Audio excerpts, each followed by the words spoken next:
আসসালামু আলাইকুম রহমতুল্লাহি ওয়াবারাকাতুহু। প্রিয় দর্শক, আজকে আপনাদের সামনে ছোট্ট একটি কোরআনের আমল নিয়ে হাজির হয়েছি। আমলটি খুবই খুবই গুরুত্বপূর্ণ।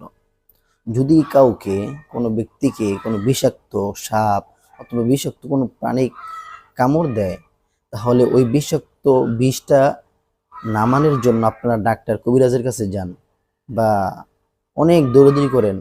ছোট্ট কোরআনের আমলটি যদি আপনি করতে পারেন, নিমেষের ভিতরে আপনার ওই বিষটা ধ্বংস হয়ে যাবে।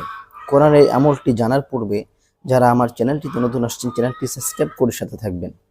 প্রথমত, আপনার যে স্থানে কামড় দিয়েছে বা যে স্থানে দংশন করেছে, ওই স্থানটাকে এভাবে চেপে ধরে, ওই স্থানের ভিতরে চেপে ধরে কোরআনের এই আয়াতটা আপনি 7 বার পাঠ করবেন। ওয়া ইদা বাতাসতুম বাতাসতুম জাব্বারিন, ওয়া ইদা বাতাসতুম বাতাসতুম জাব্বারিন, এভাবে পড়ে আপনি ওই জায়গার ভিতরে ফু দিবেন। ইনশাআল্লাহ সাপের বিষ হোক, যেই কোনো প্রাণীর বিষ, এটা ইনশাআল্লাহ মুহূর্তের ভিতরে নেমে যাবে।